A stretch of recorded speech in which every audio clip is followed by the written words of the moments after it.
Oh, what's up, everybody? What up, JC? We got an awesome guest with us. If I can get Kevin on here. I'm here. Oh, you there? Okay. Hi, Kevin. Good Right. afternoon or So, good morning for y'all. hi. Kevin is joining us from Florida, guys. Um, did you you can either grab it off the Seattle Investors Club page or go to our Meetup page every Thursday is where you guys can get this link that you've probably figured out. Well, how's everybody doing? Keith, welcome back. How you feeling? Thank you. I'm good. I last week I finally started feeling like myself again.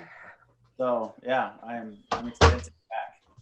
Not to, I don't want to have like a public discussion with you about that, but you and I need to catch up, Yeah, we do need to catch up. Add to your face, let's put it that way. So, all right, guys, good stuff. Hey, everybody, welcome, welcome. What a hell of a day we had yesterday in our world, huh? Woo. Holy smokes. We're not going to talk politics here today at all, but there is some, I'd be interested to hear what anybody thinks about future tax consequences for real estate investors or for anybody that owns real estate that, does anybody have any opinions? I was trying to get William Bill Exeter on here with us today to see what he thinks is up, who's our 1031 at Exeter 1031. He's kind of our resource there, just to see now that it appears the Democrats are going to be controlling things. There could be some tax changes coming our way that we should all. I talked to my own financial advisor because I do a lot of stock market investing as well as in real estate. And his opinion was, well, Biden's got a lot on his plate to deal with before he can get to the tax stuff, like getting coronavirus under control and so forth. Does anybody have any thoughts about, you know, uh, any thoughts about future tax planning that we should be thinking about at this time due to, administration changes? We're not here to talk politics, so we're here to just talk about how anything related to administration changes might affect us as real estate investors, brokers, or whoever else. Anybody have any thoughts on that? Just to kick it off real quick. Kevin, got any ideas on that? Are you sure do you want this I, discussion? I want it to be a non-political Oh, discussion. don't worry, I don't do Yeah, politics. but I So want it to be, I do want to touch upon it right away here, just because, they're saying if something were to pass this year, it could be retroactive. So maybe we just all need to get it on our brains, whether we think something's going to happen or not. I personally think that I'm going to get beat up and either death by a thousand cuts, and the cuts are maybe going to start to get bigger in relation to taxes, both in our state of Washington here, as well as whatever's going to happen nationally with federal tax law changes. So I'll let Kevin, why don't you introduce yourself to everybody? If you guys have not, first of all, listened to the podcast that we recently did here with Kevin, it's called an accumulation of small benefits. It was, I think, dropped last week or in the last 2 weeks. You are going to thank me, but more so, you're going to thank Kevin because he's going to hang out with us here sometimes on what we're going to be focused on this year, at least me and my team. Anybody that hangs with me in VIP education community or any other discussions we have, definitely trying to focus my game on what Kevin is more of an expert of, which is structured deals and learning everything beyond traditional real estate language on how to structure deals. And that can happen whether you're an investor or a broker or both, a broker investor. These aren't things that are just limited to investors, brokers. I've put these structured transactions together myself as a broker, got paid 4 times, four on one, kicking off one deal. So it's not just limited to investors. So please listen to Kevin's podcast. I've had multiple people reach out to me since we dropped his podcast here, just going like, holy wow, Thank you. So this is our guy, Kevin, our new friend, and Kevin's in Florida. So Kevin, just give us a little hello from you because you weren't with us last week, and tell us kind of what your MO is and how you live your real estate life. Well, you all have kind of become my adopted West Coast meeting, along with my friends in Columbia, South Carolina, which is my adopted East Coast meeting, and it's a bit surreal to be referred to as an expert. If anything, my tombstone would read "Big Dork does okay," but if I have any notoriety, it's simply because all I do is buy house, make my acquisitions with structured deals, essentially terms deals, or owner financing, seller financing, whatever you would like to call them. And I've never used all cash. I've never once, worked with an institutional lender to acquire property, and I've done okay as a result because the business that I'm in is not technique driven, it's solutions driven, and understanding that real estate is a collection of benefit that you can distribute to yourself and others. I should note that if I was hearing me speak right now and I didn't know me, I'd be waiting for the sell. As Julie will tell you, I don't offer coaching or mentoring. I have no classes or seminars. I have no books. I've been taught by and consider friends, fortunately, some of the most remarkable minds in real estate investing in this kind of avenue the last 50 or 60 years. And the way that I think them just by sharing with others. And became friends with Troy, who in turn introduced me to Julie. And I just like y'all's meetings, so I'll be dropping in from time to time. So that's the introduction, a little about me. I typically, when I go to meetings, I just introduce myself as a humble landlord from Tampa, Florida. But since Julie continues to refer to me as an expert for some ungodly reason, I figured I'd give you a little bit of a background. In regards to what's coming up or what may happen, obviously you want to try and prepare, but my personal opinion is it's also largely irrelevant. And this is why is someone somewhere, when a law changes, is going to benefit. So what you do is simply you look to where the money is going. What are the attorneys doing, the politicians? Somewhere those people are they're not selfless. I'm sure there's a few of them somewhere that are, but somebody's always going to benefit. So you simply follow who's going to benefit from wherever these new laws or new policies are going to affect, and you do what they do. You create allies. And when you're a smaller investor, you're much more nimble than the government.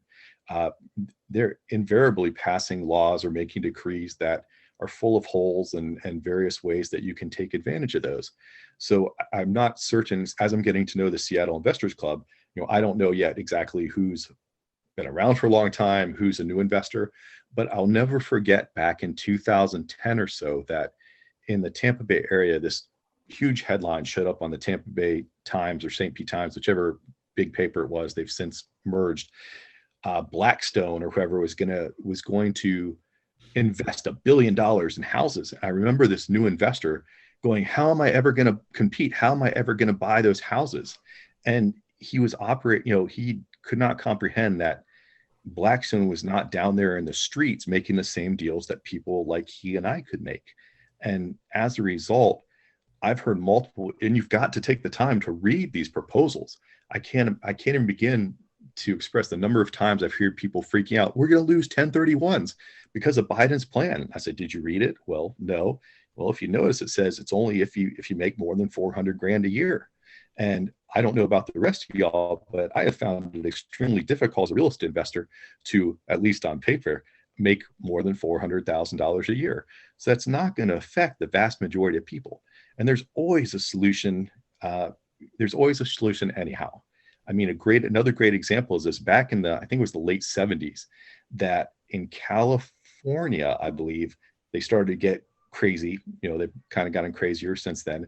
But what some investors were doing is, in regards to get around some of these landlord-tenant laws, is they were selling houses to their tenants, but they were retaining the option to buy them back for exactly what they sold them to the tenants. And eventually, in 5 or 10 years or so, the tenants who are now owners would move out. The investor who had sold them to them on good terms would in turn buy the properties back at that time when the law had become a bit friendlier, the concern had passed. So when you're around the right people, when you actually think for yourself instead of automatically jumping to panic mode, and you actually read the proposed, laws or whatever may be passed, that you recognize opportunity instead of panicking. And that's really all I've got to contribute to the topic at hand. Very good stuff there. Anybody else want to add anything to that? It's all good stuff, right? Just to kind of, as Kevin says, calm the fears and go with the flow here, understand what the loopholes are and so forth. So very exciting stuff. Anybody else have anything to add on that? Any questions? Anybody have any problems or questions or challenges this week that they want to bring to the collective group here? Go ahead, Can I Mariana. talk about taxes really quick? Yeah, cap it off. We'll get you, Mariana. We'll cap off the tax talk here. Go Yeah. ahead. With regard to taxes, this is no hyperbole about what the new administration is going to do. Sit down and figure out what your plan is as far as acquiring properties. And if you're not like Kevin and you're going to use conventional lending or any lending outlet, make sure that you don't write off too much income that you can't qualify for those acquisitions. So just putting it out there. Now's the time to plan for 2021 as far as what you're going to buy so you can qualify for them. Yes. We just did a podcast. I don't think it's out yet. I don't know which week it comes out because Joe handles all that stuff. But one of the things that we want to remind you guys is as we're hoping to get you skilled up with some of the skills that Kevin is going to hopefully help train us on a little bit, or at least we'll call it, Kevin, we'll throw some case studies out here during these Thursdays when you're with us, and just to listen to how he responds will be your training. I'm not talking about, some specific stuff here unless, Kevin, I can twist your arm for myself. But, Keith is with Loan Depot and one of our long-term conventional lenders that we absolutely love because he gets real estate investing and so forth. And we want to remind you guys all that, again, not to write off all your income and shoot yourself in the foot as a borrower while you're maybe learning skills to get around using banks, we'll say. Sorry, Keith, but a little bit of both, maybe. Oh no, I'm all for using any avenue that's available to you. Don't get me wrong. So, what I call it is you got to find yourself a doctor like Keith or a doctor like Albert Bowie or some of these doctors. Kathy, we'll get you in 1 second here. And, right now, if you have a goal of, buying 4 rentals this year, or you have a goal to flip X amount and keep a few, or however that's going to work for you, you literally need to check in with the doctor. And I mean your lending doctor, right? And we have our counselor as Kevin, maybe just to paraphrase here, and we have some of our doctors, some of our conventional lenders, or our other types of lenders in the house. You literally should sit down and plan your year. You should be checking in with your lender and say, this is what my plans are. This is what my income looks like. This is what I want to do next year to help guide your path. If you just kind of nilly-willy just go with the flow and you don't actually have a lending plan on top of an investing plan, you need to take your investing plan to your lender and make sure that you guys are on the same page, whether that be quarterly or every 6 months or whatever. It's very important because, as we all say, that we're learning and going about our real estate investing backwards. You guys are like, let me learn how to burr or flip a house. And you're not learning the lending side and the financing side first. And that will give you, if you can learn that side first, the debt and equity side of how the numbers work for whatever your discipline of real estate is that you want to do, you have such a head start to be able to identify deals better, to put yourself in on track with timing of when you're going to execute your annual investment planning. You have to understand the lending part, as I call it, like Dr. Keith or Dr. Albert or some of our lender friends. That's all I have to say about that. So I'm going to go, Kathy. We have Kathy and Mariana that want to say something here. Kathy, what's your topic? Because if it's kind of we can't hear you. You got to unmic yourself. Can't hear you. Can't hear you. So I'm going to let Mariana go first here, since Kathy, when you can say hi, Kathy, just Say hi. Try it one more time. Hello. Nope, not working. Okay, Mariana, go for it. Hello, can you hear me?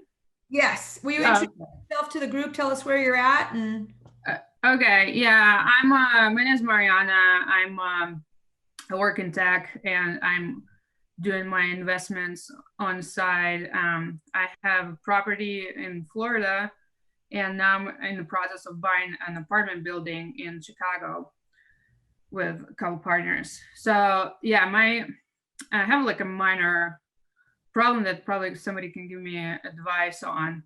So the property that I have in Florida is a condo, and yesterday there was a fire in the building, and it was like on the floor where the condo is at, but not in my condo. But it was like smoke uh, and like electricity went out, and um, it's still like not resolved, and it was pretty bad. Like I saw the video, like it was on fire, literally.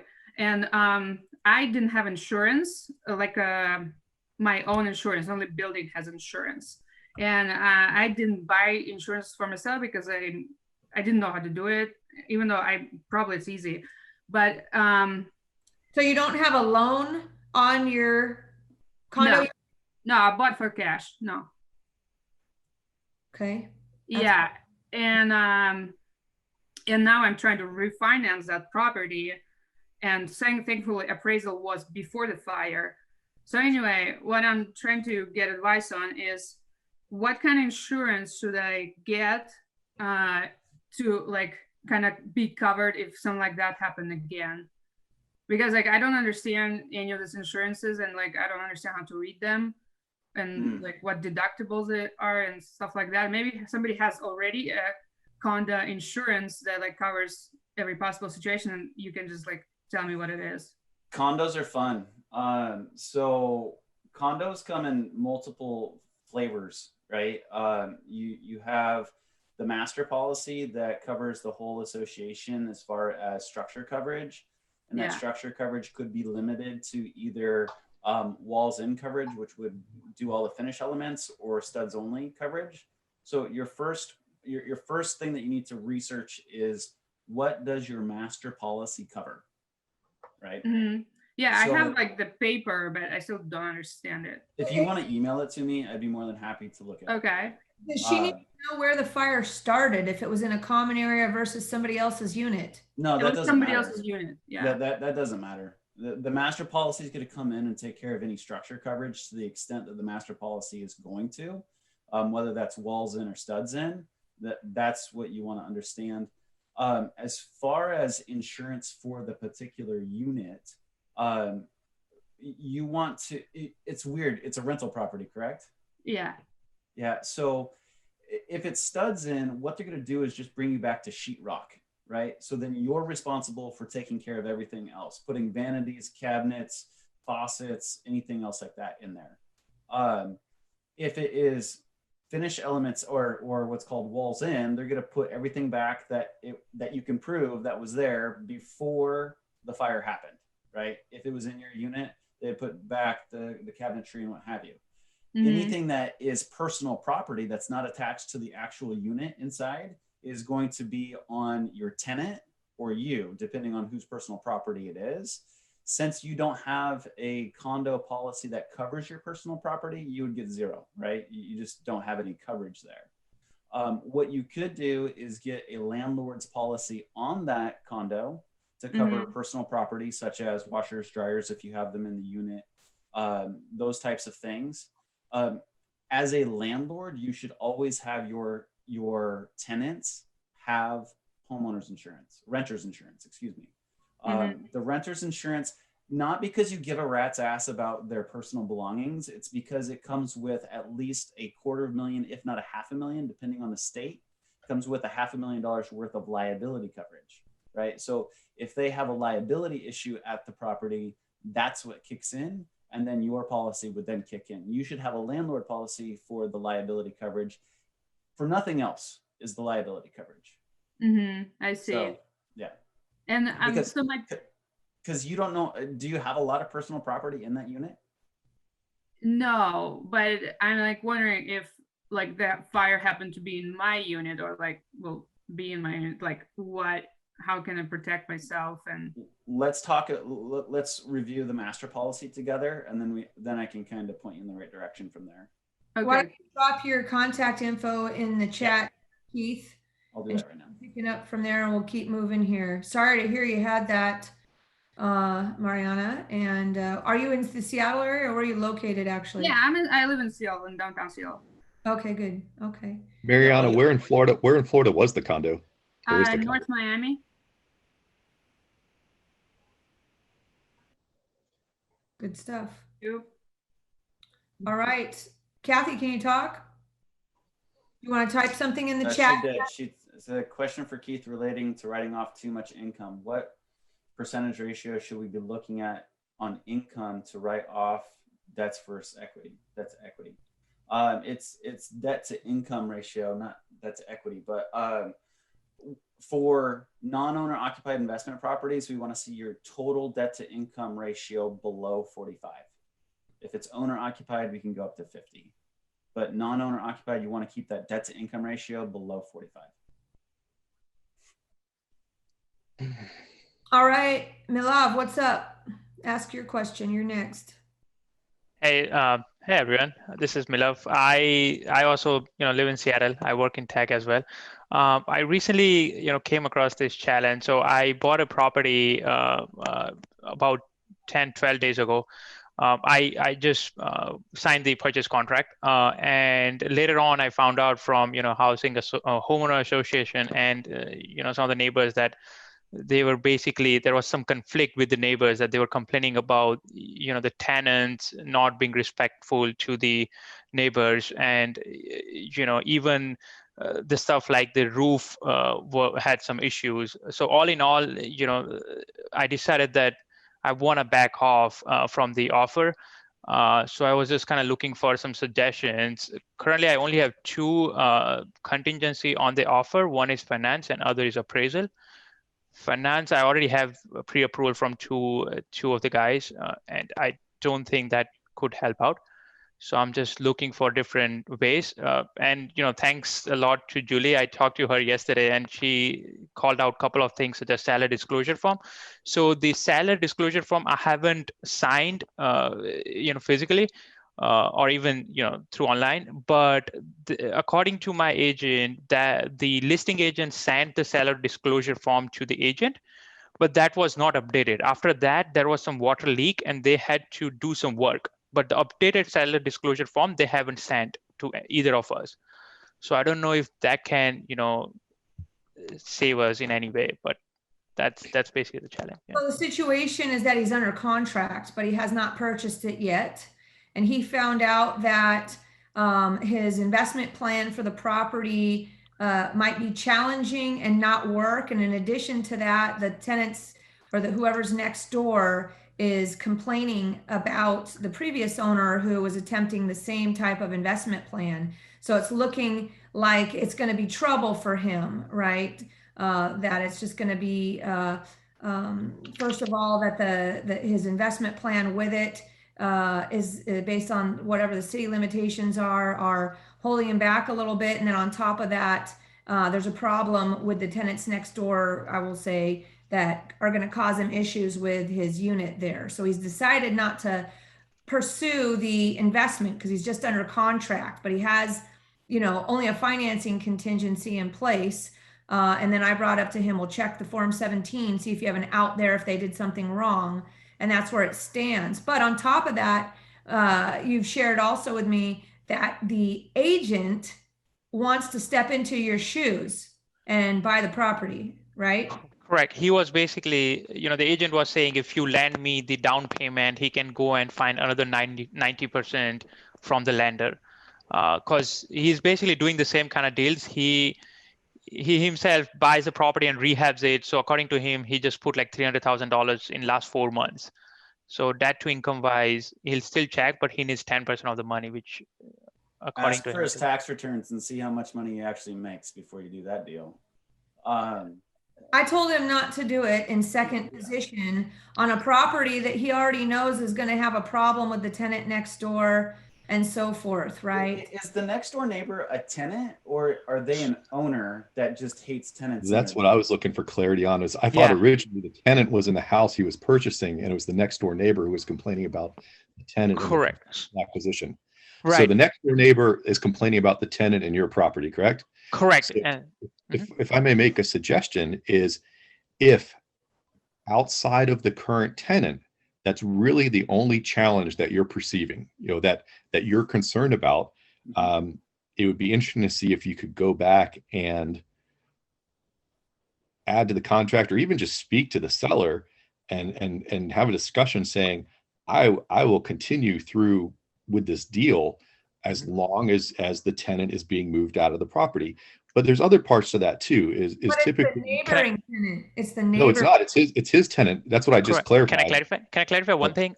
that's Yeah. yes. Yeah. So correct. The previous owner was renting out to a bunch of short-term tenants, right? All of them are moved out. So this is a vacant property. The next door is the owner-occupied unit, and the owner moved in this year. So basically, this kind of creating a fuzz out of it that, they probably don't like the tenants, and it's an attached townhouse. So yeah. So there is a tenant or there's not a tenant. That's There's not a tenant currently in the unit, but it seems like they don't really like the tenants next door. Basically, like the neighbors who's owner occupied, unit, they don't like the tenants in our property. That's the gist I got.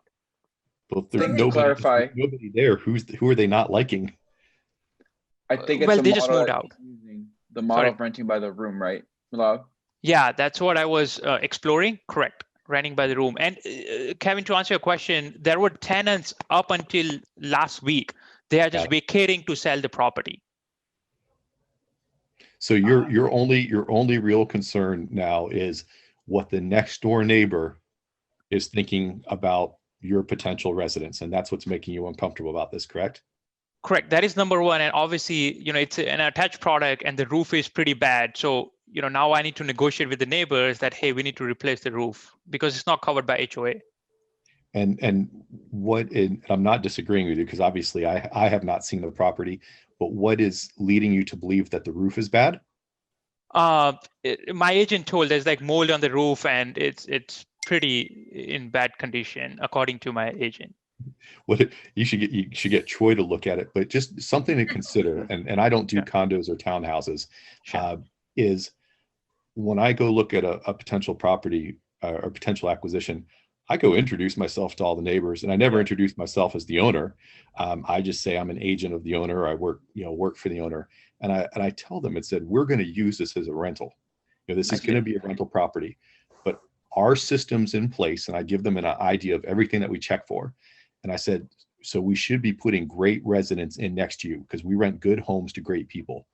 But I assure you that if you call me, if you have any problem with the people in this home, if you call me, I will take care of it. And by not being, I want to be clear, I'm not assuming or claiming this is what you do, but just as a generality, is I have found that too many people try and rely on emails, texts, and phone calls instead of going to talk to the neighbors of the properties that are in their portfolio or that they want to acquire. I cannot tell you the number of times a neighbor to one of my properties has been able to do me a favor, whether it's if the house temporarily vacant, parking a vehicle in front of it, or just letting me know what's going on in the neighborhood. And as a result, I've bought houses because by talking to the neighbors, they've called me and said, oh, we like the tenants you have in the house next to ours. There's another house in the neighborhood you might be interested in. So don't be afraid to go talk to the neighbors and have that conversation and say, I understand there were bad tenants here before. I am a different agent, or there's a new owner involved with this. Right. If there's anything that goes, that you have a problem with, contact me and I will take care of it, and see if that leads to a better relationship. Now, there's always that 1 out of a million neighbor that is the crazy neighbor that's going to be the source of the problem. And you have to determine if that neighbor is that person or if they just really had a bad experience with the previous tenants. Good point. Yeah. Hey, Milad, regarding the roof, I would get an actual inspection done, because if you do need to replace it, and putting yourself in the neighbor's shoes. You've got a quote unquote investor coming in and buying the house, and then all of a sudden you send them an email or a phone call or a letter or something saying, hey, we need to replace the roof and I want you to split the cost with me. My first reaction is going, hey, if you just bought this house and you know about it, I'm cool with the roof right now. If you want it replaced, that's all on you, right? And going back to what Kevin said, if you do knock on the door, introduce yourself, hey, this is a new tenant. Here's documentation from a certified roof inspector that says it probably has 5 to 10 years on this roof. I want to make sure that we are that we can we can agree to that we're going to need to change this, and know that hey, they might have been like, hey, look, we agree it needs to be replaced, but we can't afford it, right? And then you're now kind of back into having to pay double for a roof that's owned by 2 people. So and that could potentially negotiate, right? That could be a negotiation tool to go back to the seller as well, saying, hey, this needs a new roof. The neighbor is not willing to pay for their half, so I want you to pay for half of it. Right? And now you can have that either at closing, either come off the purchase price or cash at closing, or or Keith can chime in on that, on how to word that in the document so that it doesn't raise any flags with lending. But there's definitely some issues there to make sure that you're covering yourself. Again, I agree with Kevin, knocking on doors, introducing yourself, being friendly, and say, hey, want to make sure. I always knock on all the doors and give my card out and say, hey, look, if you see anything, any riffraff, anything like that, complaints from my if my contractors are being dirty, leaving trash, anything like that, that I can't see, please be my eyes and ears, and they really appreciate that. And but I also say, please give me shoot me an email or a text message sometime today or right now, however it is, so at least I have your contact information as well, and I can and I can make notes on who it's coming from, because I'm that kind of stuff. And now I have their information, so I can give them heads up. Hey, by the way, I got a big truck container coming there today to dump it off. I'd appreciate it. And then you have their cell phone message. I like to send Starbucks gift cards through my phone, $5 here and there, and you become a big the neighborhood hero. So got it. You've got Dante on here that uses that investment model, so maybe he's got something to add. We actually talked yesterday. Yeah. All right. Yep. Nice. Good stuff. Anybody anybody else here pursue the rent by the room model? May I ask hold on, one really other quick. question? Go for it. Yeah, I mean, I hate to be the bearer of bad news, but you don't have any outs left, right? You mean debt or anything? Yeah, the only contingency you got left is finance, correct? Correct. Yeah, I don't think this is my first property, and my wife and I are both in tech. We are just starting out, basically. So I don't think finance is going to help us out here. It's just, and one more thing I wanted to, bring to everyone's attention is the fact that when I started, I did the calculation based on rent by room, right? It's a 7-bedroom townhouse, but I learned that in city of Kirkland, they only allow 5 people. 5 unrelated occupants, right?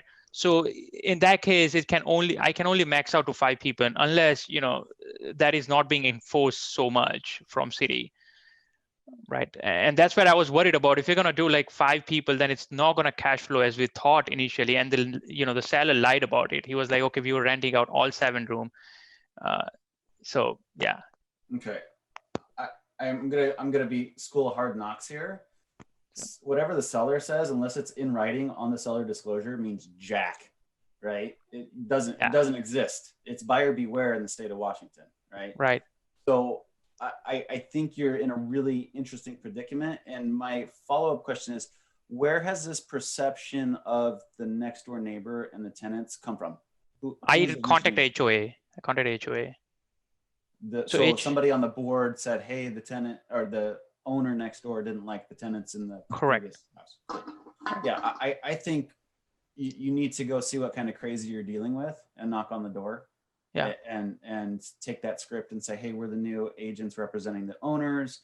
We are going to rent this out, and see what kind of crazy you're dealing with. And then it might be worth $15,000 of walking away. It might not be. It might be over embellished. Or renegotiate. You need to renegotiate because Sure. the fact that only 5 are allowed, like you said, and it was represented to you that there were 7, you know, Oh, really? You think that they would come down on that? How was it? How was it represented though? Was it represented in the purchase and sale? Well, not really. They basically just gave us one document that, clearly talked about the income and, cash flow and whatever, but it Oh, they wasn't gave you a official. document that said that. Correct. But it's not official as such. It was like one, thing printed on the document. But if they send it to you, then that's what they, and you can, if it's an email or whatever, you can track to say that. What did the HOA tell you that in email, or did they tell you that in person? You mean About the neighbors not liking tenants? Correct. HOA said that. HOA said that there were a couple of complaints from the neighbors. Did they put that in writing? No.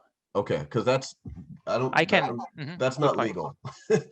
Right. As an HOA president, I know what I can and can't say when it comes to what people can and can't do, and steering them away from having tenants is not. Yeah. Okay. Good point. I feel like you have a little bit of an you're gonna be that swimming upstream a little bit with a lot of people that are trying to fight you to what you want to do. Yep. Okay. If I may interject one more comment, please.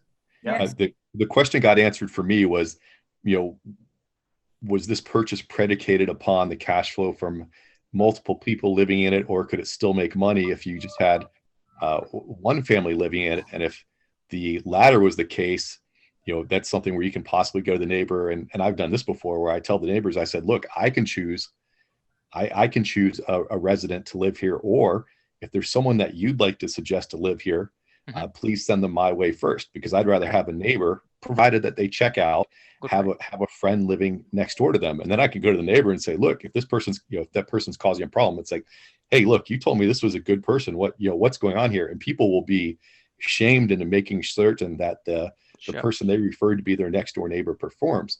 But going back to your challenge at hand is, I personally, obviously Airbnb, and it sounds like there's another gentleman on the call. I believe it may have been Dante, if I heard correctly. Pursue the essentially the boarding room or flop house model where you got multiple people living in one house. I personally, and this isn't a right or wrong or good or bad, as there's multiple investors on here who all make money in real estate in different ways. I personally would never be comfortable with a property that I could not rent out to one individual or one family and have them make me money. I do not want to rely on 5 different people or 7 different people or 3 different people to be a productive investor. And then that leads back to your money. $15,000. If you have to walk away from it, no one likes losing money, but you took a $15,000 seminar, better going forward. You've got a great resource here in this group, the Seattle Investor Club to turn to in the future, as you're looking at deals like this. But the other consideration to take into, to think about is the seller themselves. If you start bringing up these points, and the concern becomes, are they going to battle you over this earnest money deposit? Would they rather drop the price and still close and sell the house, or would they rather have to go through extended nonsense to either enforce your keeping your EMD, or to stay out of any type of legal squabble with you or anything of that nature? You never know till you have conversations with people, and those aren't angry conversations. Those are, hey, what's going on? Let's talk about this for a little bit and see what's going on. Yeah, good advice. Thanks a lot. Yeah. Okay, so just to kind of close it on, right? What I understand is there are 2 things. Even though neighbors complain, it's nothing that they can legally sue us or anything that I should be worried about, right? This is again like me coming in for the first property deal, and I don't want to put myself in trouble, like, from any legal perspective, right? And second is like, if we, rent out to like more than 5 people, is that going to be, like I'll go to jail kind of deal, right? From City of Kirkland. Just simple, in simple way. I think you should, because I do mainly student housing. Yeah. And like rent out by the room, right? And like the stuff that I have in Whatcom County, you're only allowed to have 5 people. But then there's some restrictions where you can have couples, right? Like they can share the room or what have you. I'm not sure how much it is enforced in Kirkland. I'm not saying you should do it because it's, if it's not legal, it's not legal. Right. But I don't think that's something that you're gonna go to jail over or anything like Okay. that. But yeah. But you I'd do like- have an HOA board paying attention because, and that's a risk, I believe. That's if you were in a single family house and you're just by yourself, but you're in an HOA situation with extra eyes watching that's already been complained. So Mhm. I think you should not give up just Yeah. for fun here. Yep, And sure.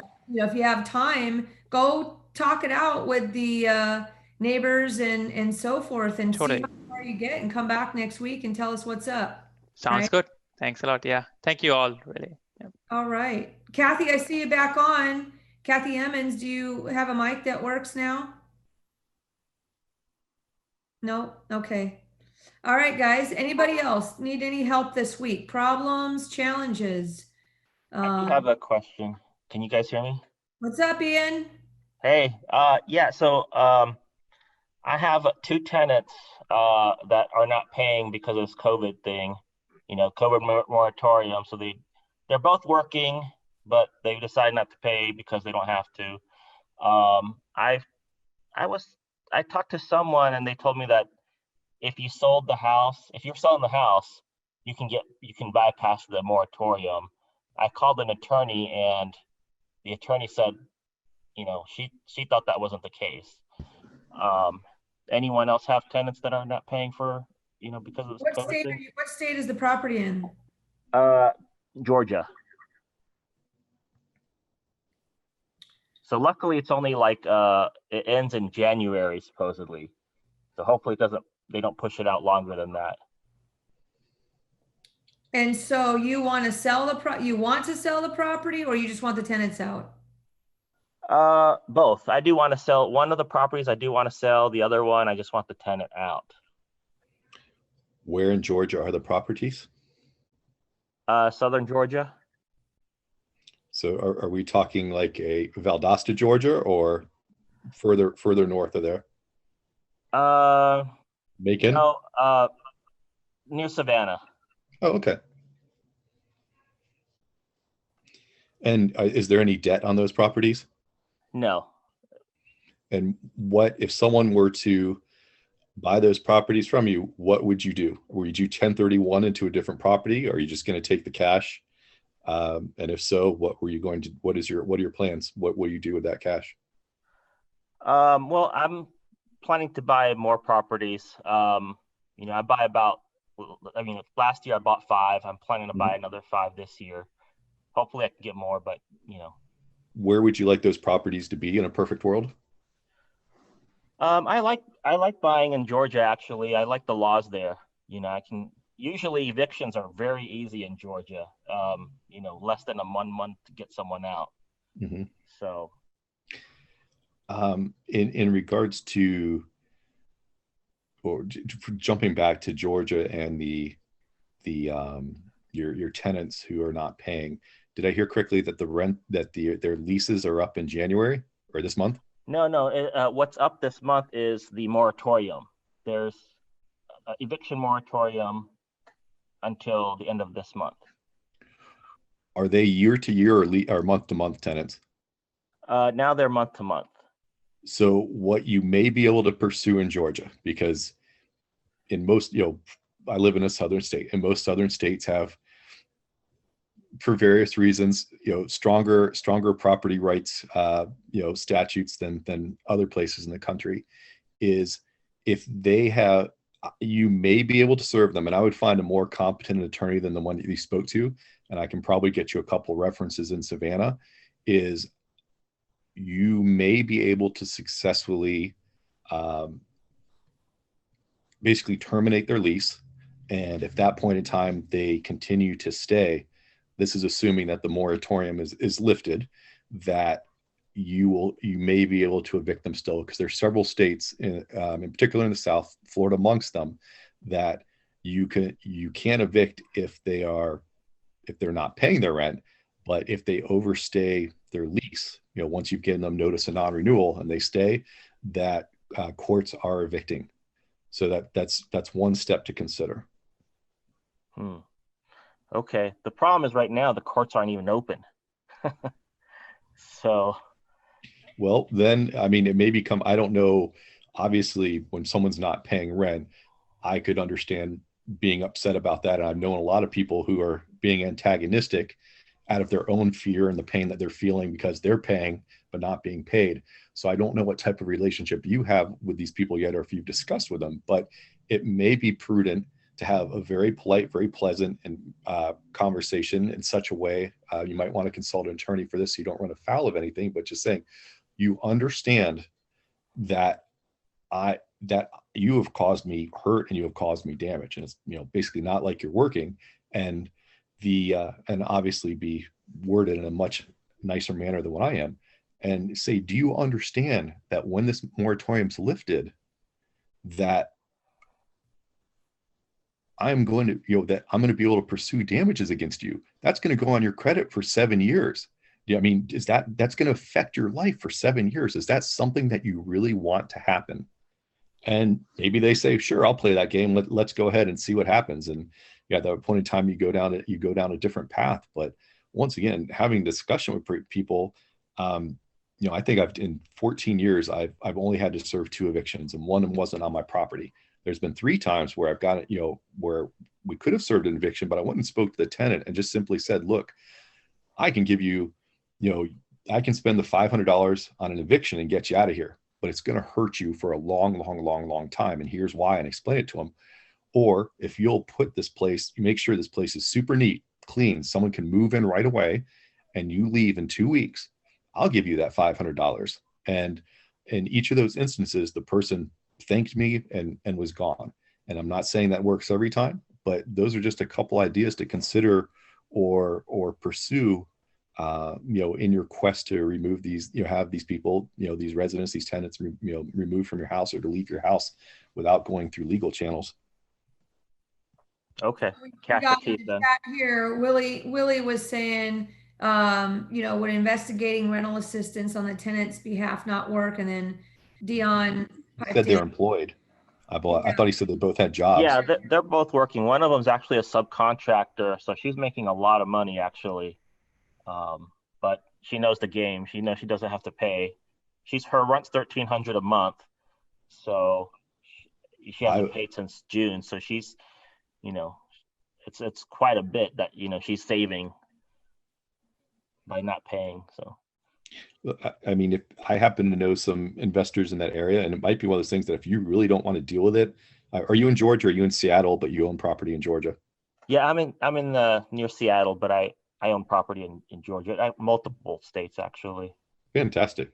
I mean, something you might want to consider if you really want to exit those properties and, you know, you're not going to fix them up to retail prices, is to potentially work out an agreement with a local ground in the, you know, boots on the ground investor who might say, if you guys can work out a price that's mutually agreeable for the 2 of you, that they will option the property from you in exchange for removing the tenant.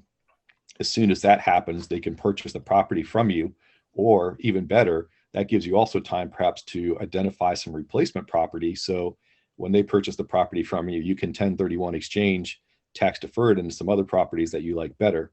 You know, there's a lot of things that you can do there. Once again, if you talk to and work with some other people to take some of this off your plate, or at least have someone there local dealing with it on your behalf.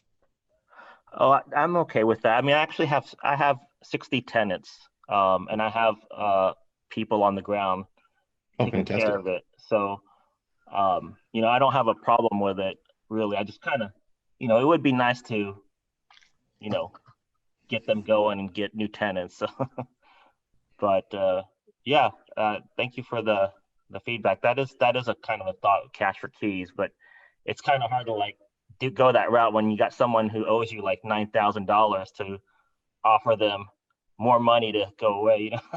Well, I mean, that She's a contractor, so have her fix up the property in exchange for you not hammering her credit. No, was Kevin? Maybe. Oh, no. I don't know if she cares about her credit actually, because she's getting paid with cash most likely. So she probably doesn't really even care that her credit's getting someone like up. that, and this is rare for me to say, that I would just as soon as I could file a judgment against. And I'm not a big fan. I'm a big fan of staying out of courts and the legal system, but you know, as it's been stated, she is actively working and choosing not to pay to game the system. And that's someone that, you know, I would probably in this rare instance choose to, if they're not leaving, or I didn't want to take the time to see if I could get them out through, you know, via non-renewal and therefore eviction, that I would probably pursue a judgment against them. Go ahead, Dion. Dion, kick in your conversation there.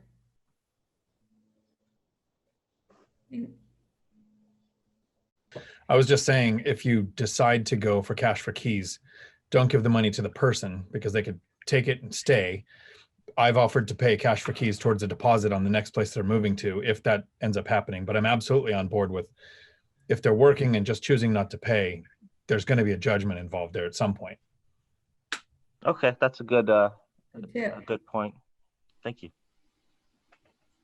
Anybody else? Yeah, Julie, I don't know. I don't know how it is in Georgia, but I know in Washington, even if they're not paying, they're still going to be required to make up the payments that they missed.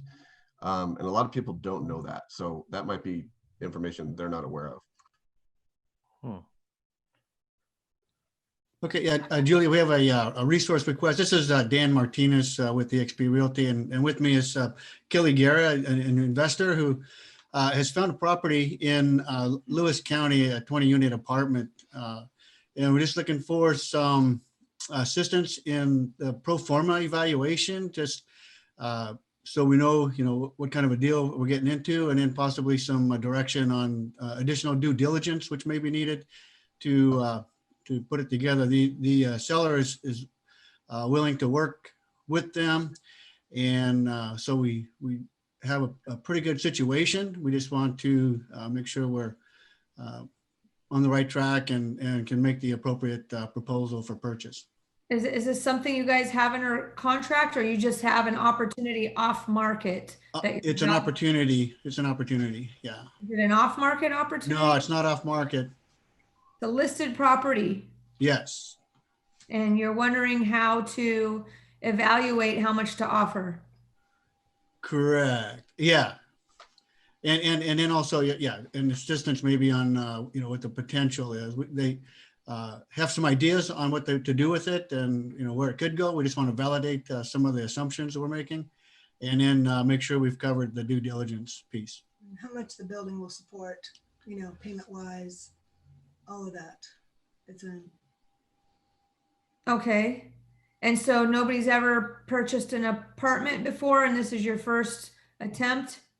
Correct. I'm pretty excited about it. I have talked to the gentleman before, but I actually meant to leave him a message on New Year's Eve, and he answered the phone. Very nice old gentleman. And he has actually turned down offers to purchase in the past because they wanted to modernize it. It's a vintage building, and I would really like to have it. But by the same token, I believe that the building will support itself, but I need somebody with some expertise in this to look over the numbers and tell me if I'm right. It's been sitting for sale and it hasn't sold? Correct, because he's picky about who he wants to sell to. He does not have to sell it, but he recently started a nonprofit, is what he told me, and he wants to, you know, invest in that. He wants to go in a different direction, travel, etc. He's playing right into Kevin's hands here. Yeah, Kevin's grooving on this. He's over there. Oh yeah. So what you've stumbled across is what I attempt to share with people actually happens in real life. And the first question you always ask somebody is, and this is going back to, I hate to self-promote myself, but if you listen to the podcast with Julie and Joe and Troy, I cover this, is value is subjective, price is subjective. You know, value is personal, price is subjective. And people get confused and they get focused on the price and don't ask what's important. The question that you've already answered, which is wonderful, is you always ask people, in particular people who've owned property for a long time, why are you selling such a nice piece of real estate such as this? And this gentleman's told you he's ready to go in a new direction. He wants to support this nonprofit. He wants to travel. So when I hear someone like that wants to cash out, then I begin looking at ways to, well, how long have you owned this building for? What do you once again, you've identified what he's going to do with the money, but has he taken considerations into account, such as how's he going to be taxed if he sells this for cash? And this is a type of information that I use to slowly go down the road of, well, have you considered selling on an installment sale? Because then you can start talking to them about their ideas. Well, how much do you think it would cost to fund your nonprofit for the next 30 years? How much do you think it would cost to fund your travels? What if there's a way to do that where you could have both of those occur, but it would be in such a way that was tax advantageous to you? And you start walking down that path and letting the seller that you're speaking with begin to recognize the opportunity that you're bringing to them by offering installment sale, which most people refer to as seller financing. Never ask for seller financing because people are almost automatically say no. You want to ask for an installment sale. But this sounds like the type of gentleman, in particular, since he's turned down other offers, appeal to his interests. And I'm not saying do this in a manipulative way, but show him in all honesty that you can provide for his nonprofit, you can provide for his lifestyle in a superior method that he would ever have by accepting cash on this property. And that will differentiate you, or has the potential to differentiate you from every other seller. And that's the simple basic difference between people like me who buy multiple properties every year on seller financing, because there's opportunity there that cash can never solve, whether it's tax, whether it's a personal desire to do something with the money that all cash isn't gonna provide. You have recognized a wonderful opportunity. It may not come to fruition, but the fact that you have recognized it's fantastic. And now you can just slowly begin to walk down that path with the gentleman and see where it goes. And maybe it's a dead end, but maybe you make a deal that no one else has been able to yet because of what you've recognized. That sounds so awesome, Kevin. Thank you. I really enjoyed, chatting with this gentleman. I told him very frankly, I don't know why this building is calling to me, but I did my due diligence on it. It's 100 years old. It's vintage. It's beautiful. I want to restore everything back to vintage. It still has clawfoot tubs in some of the units. I want to put them in all of them again. I told him this, and I said, I don't know how to go about this, but I want this building. It's just calling to me, and he understood that. And he said, if he doesn't get the right person to purchase it, that he will keep owning it. He's owned it for almost 20 years. This is going to sound. The right person is. One more time. When he says that, you say, well, what is the right person that he? No, he told me I was the right person because I was like-minded in keeping the vintage status of the building, to value add to the community, to not come in and knock down all the beautiful cornices and all the vintage beauty of the building just for the almighty dollar, basically. So because I'm so new at this, I want to make sure that I'm covering all my bases. When I look at it myself, I think, okay, this is what the building makes right now. And the rents are very low right now because they've got long-term rentals. The building is full. They don't have a COVID issue. So, but it looks to me like the building can support the payment, on the 70%, or isn't that what you said? I don't think today we can go deep dive on analyzing the deal. So, but I'm happy, my background is in apartments, and I'm happy to look at the numbers briefly for you as well. I think talking with Kevin, the value here is not about the numbers specifically or the plan, but how to actually get you the opportunity to work with the seller based on speaking to him and asking the right questions and building a win for the seller, even if it's at a price. I think Kevin might say, even if it's at a price that maybe doesn't seem to work exactly today, that there's a way in listening to the things that Kevin talks about to kind of, I'll let Kevin speak for himself, but deliver to this guy what he wants in exchange for some terms that work good, so it works for you as well. So it's a win for the both of you. That is so awesome. I would appreciate any input you guys are willing to offer. I'd love to get your contact information and, send you some information offline, if that's okay. You can send it to me. I don't want to tie Kevin down with that. Send it to Julie, please. You can send it to me, just Julie at seattleinvestorsclub.com. I'll take a peek. But Kevin's here really for the structuring questions rather than the details. And so why don't we move on from that, and you can send it to me, and maybe Kevin will be back, or if I see something after learning more about the situation and understanding where Kevin can contribute, I can reach out to him as well. Thank you, you guys. I really appreciate that. Kevin's time. So anybody else? Good stuff, guys. We're here to help. All boats rise here, right? That's the whole point. This is a unique group. You don't find a lot of groups where people just want to sit and help each other.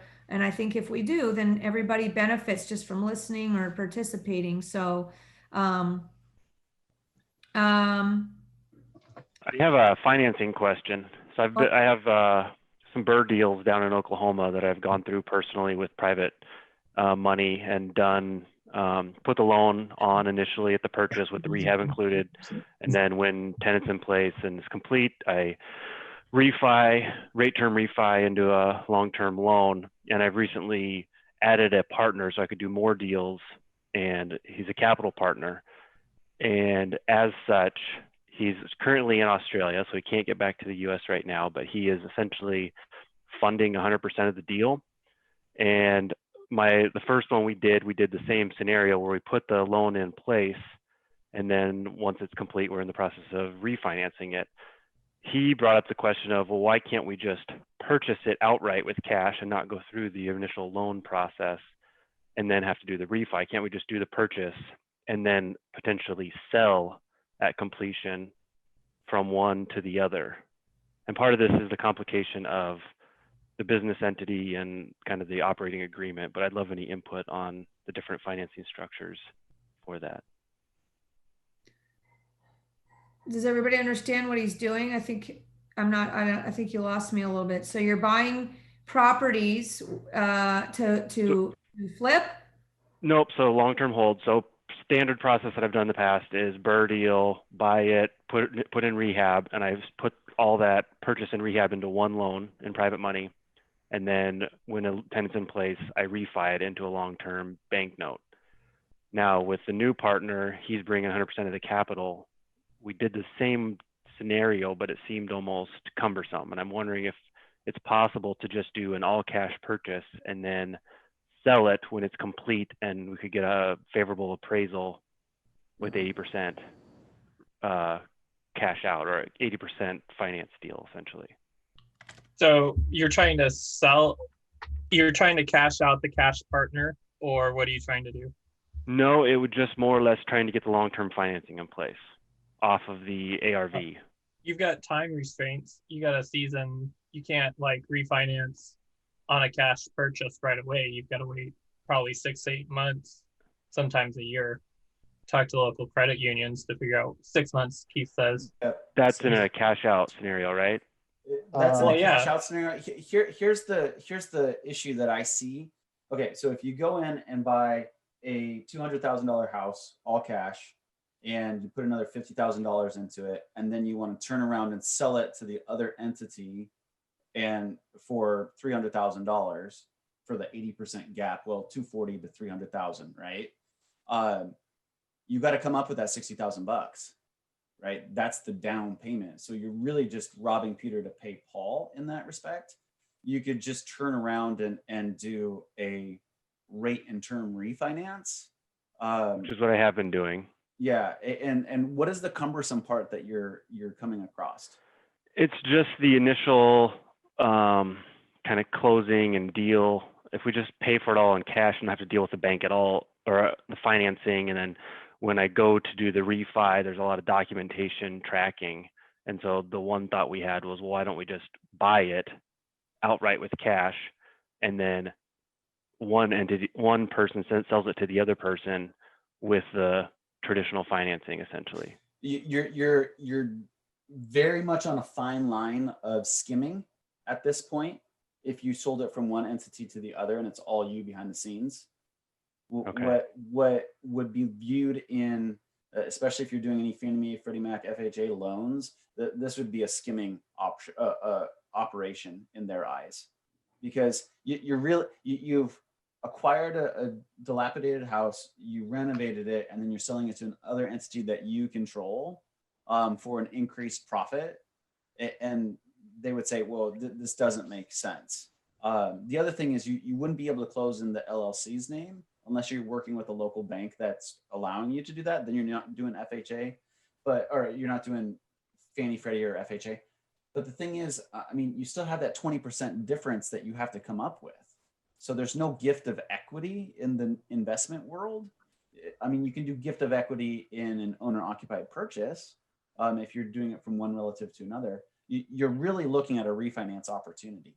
The fact of the matter is you could totally go buy it and rehab it with your own cash and then just do the one refinance.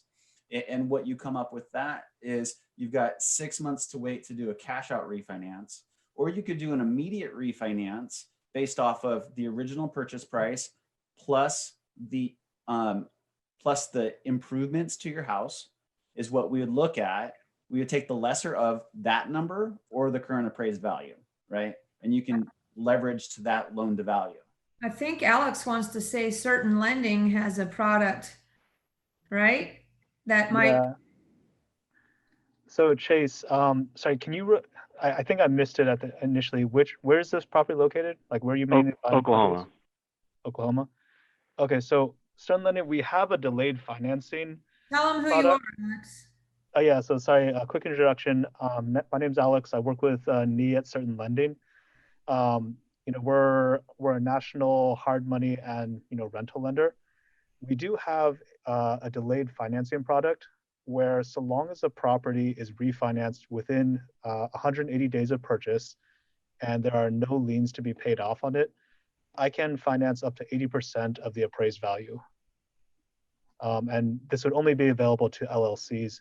Interest rates are definitely going to be higher than what Keith could offer. Like this is not a conventional loan, but it would still be a 30-year fixed product. My guess is the interest rate would come in somewhere in the mid to high fives on something like that. But we don't have any seasoning requirements. This would be an asset-based loan, so I'd be looking to pull one partner's credit score, and I'd be looking to underwrite based. And after that, I don't care about your tax returns. I don't care about DTI. None of that really matters to me. What I care about is, does the property cash flow right now? Yep. So what's that the might be an cash option. flow requirement, Alex? I want to see a 1.2 DSCR at minimum. And just for those that aren't familiar with the idea of DSCR, it's debt service coverage ratio. And basically, we'll take your monthly expense inputs. So, your PITI, your any HOA dues, any management fees are involved in there. And we'll divide that by the gross rents. And we want that number to be at least 1.2. Pricing gets a little bit better if we can hit 1.4, but 1.2 is the minimum for us. I'm usually close on these ones, about 1.7 to 2, so that would. Okay, yeah. So I mean, we would probably be in like the mid fives for the interest rate with 1.5 points, 3-year prepayment penalty. If you wanted to pay extra points, we can potentially buy down to the mid fours. Can you do that on a straight up purchase? On a straight up purchase, yeah, but for a purchase, we would be based on the purchase price. Right. For Chase's situation, where he would be paying cash and there wouldn't be any outstanding debt on the property, that's the only reason why I could offer delayed financing. And at that point, we are going based off of the appraised value, 80% of the appraised value. Even if it does technically give him cash out, we consider a delayed purchase. I have some really great news for you guys, is that Nee and I recorded a webinar recently on this exact entire topic with slides and the whole thing. Where is it, Julie? Where is it? We have to ask Joe. It's in our pipeline to release. I don't know what's up next, but definitely we have the entire presentation and webinar, slideshow, everything related to what Alex is describing here coming up shortly on the podcast that you Joe, guys. go get yourself another energy drink. Get that podcast up, man. Yeah, Come Joe. on. I don't know where, if Joe is not on the slopes and he's actually listening. What There is he- that? Joe, do you know where Nina's in the queue, Joe? Not yet. All right, we've got a pretty good pipeline coming out this year for you guys. So actually, I think Jay Scott is dropping maybe this week from Bigger Pockets Business Podcast. But all great stuff, Alex and Chase. Alex, do you want to drop your contact information in the chat if you haven't done so already? For those of you, we've got, I don't know who else are lenders here. We've got Keith Pitch with Loan Depot, who, if you're looking for conventional advice, Keith is our guy. And then Alex is with Certain Lending, which is a hard money lender, as well as having this 30-year asset-based rental loan product with the delayed financing options. Make sure you guys keep both these people in your Rolodex and show up with your questions that they can answer weekly, or you can hit them up on your own. I do have one more thing. I've seen a lot of stuff out there on all the boards. Everybody wants to put their rental properties on 15-year fixeds. My question is, why would you do that? So ask yourself, if you want to go pay it off really quick, are you done acquiring properties? Because when you flip over to a 15-year fixed, that's what's going to be on your credit report. And that's the debt to income ratios that we're going to have to hit. So you kind of shoot yourself in the foot is what I'm trying to say. Just pay your 30 like a 15-year fixed, and you'll get there in about 16 and a half years. There you go. Podcasts. I can't remember. I don't know what your note means to me, Joe. Life on the road with me and Jennifer Beatles. Oh, that's a private note. Is that what's coming up next, Joe? Okay. We have the next one that's dropping. We have Jennifer Beatles. If you guys know Jennifer, our friend Jennifer and Joe actually are. We interviewed them. I interviewed them about life on the road as being an investor, living out of a van or an RV, and the realities of that world is what's dropping this week. And then right after that, the following week is the podcast I just described with Nee. Okay. And the week after that, we got Jay Scott dropping, which is all good stuff. Actually, Jay lives down there, Kevin. Do you know who Jay Scott is? I do. Okay, just so you know. Yeah, I know. I know you probably have some laughing going on there. I hear you. I see you too. I see you too chuckling. Okay. Anybody else today? We're running a little long. It's 12:42. Go ahead, Gus. What you got? Up in Vancouver, doing business in Washington State, occasionally we have to send small amounts of money to people. From this crowd, what's the best way of doing that?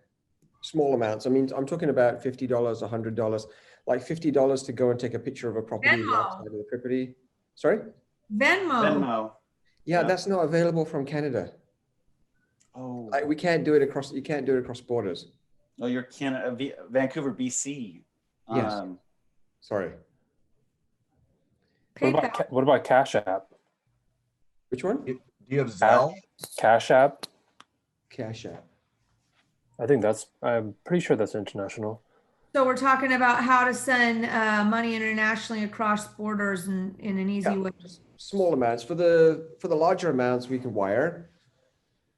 But the wire costs. Why don't you guys just open a U.S. bank account? We still have to.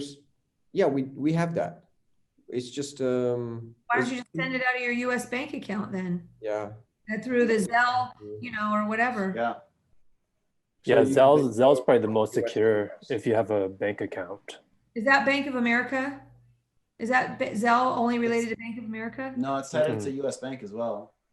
Okay. Yeah, open a U.S. bank account and use Zelle. Zelle. Mm-hmm. Can you pop that in the chat? Oh, Zelle. Somebody did, yeah. Z-E-L-L-E.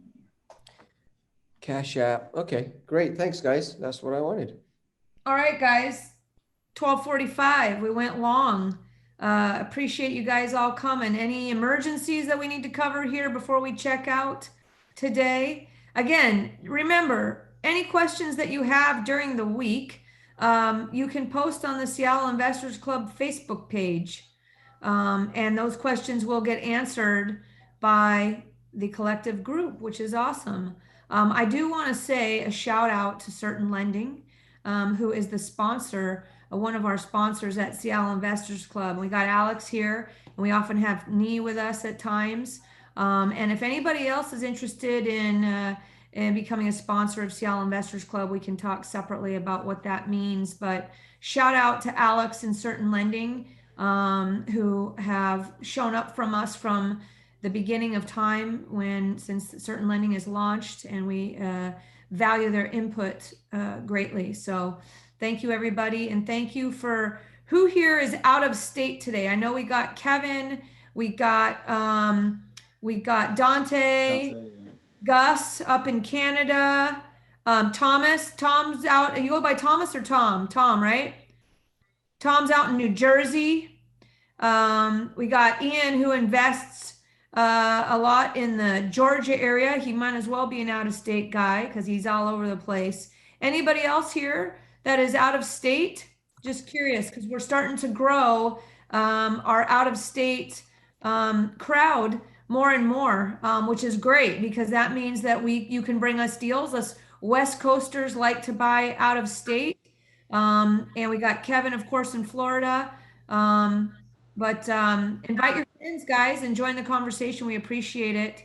We appreciate you all. If you guys need any podcast topics covered, hit me up. Just text me or at 206-910-2985 is my cell phone number, or you can email me at julie@seattleinvestorsclub.com. That's investors with an S.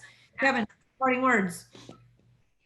All I just wanted to say is it's absolutely correct for people you can bring into a group like this, and where people actually talk and share is where opportunity comes from, which once again makes you're cutting out on respect. Oh, Can't hear you. You were googly. He means more people equals more opportunity, and that's a good thing. Because case in point, I had a call today, 30 minutes before I joined your meeting, from a gentleman in Seattle who has allegedly $1 million lot there that he's trying to create an assemblage with, and was asking for my opinion and assistance if there was a way to do so. And he was introduced to me based on reputation. So I obviously now have friends in the Seattle area that I may be able to refer him to. Excellent. Well, I wasn't talking about Troy. I was talking about Joe. For all that stuff. Keep us informed on that one, Kevin. Absolutely. Joe, can you drop Kevin's podcast in the chat by any chance? The title of it is called An Accumulation of Small Benefits with Kevin Klinsky. Might be an accumulation of small advantages. Was it? I don't remember which one. What word is it? Might be. I believe it's an accumulation of small advantages. Okay. And trying to get Joe to drop it in the chat here. So you guys can find that without any issue if you go to our YouTube page or to the Seattle Investors Club website. I think Kevin's face is flashing across the screen. Joe just, accumulation of small advantages. Joe just dropped it in the chat. But hey, guys, and Kevin and Troy and Justin and Keith and Alex and everybody, Dante, all you guys, and Chase and everybody else. We're kicking off something this year with Seattle Investors Club, which is the collective genius. Okay, I'm stealing that term. I'll say power of the group. Okay, and what we've done is we are inviting anybody to send me a video 2 to 5 minutes long or whatever, sharing resources, or more like tips and strategies or aha moments that you've learned. We don't want to hear about like, hey, I just closed this deal and I'm going to make $1 million. We don't want to hear that. We want to hear teachable moments that you have come across yourself, or funny shit. We all like the funny. Okay. So we either want the funny shit or we want the teachable aha moments or the DIY hacks from you lenders and investors and creative people out there, whatever your discipline, wholesalers, brokers. Send the video to me with a kind of a thumbnail photo that we can use on the front of it. And we are going to post that on our YouTube page. And we are going to start having a collective genius and power of the group educational, like I said, stuff dropping out on our YouTube page. It'll be fun. Our goal is then to let the group vote maybe on their favorite videos of the month. And then we're going to maybe have some prizes. They might be big, they might be small. We don't know. Maybe our sponsors will help us with that. Who knows what's going to happen? We're going to grow it together. And we want to have your input. Have some fun with it. Let's not be so boring and serious all the time, right? And let's help each other out. What does that do? That also makes you, gives you some authority and a voice. People are going to see that. At the end, you can say whatever you want. I'm looking for deals like this. I'm Dante. Send me deals that look like this. Why are they going to send them to you then?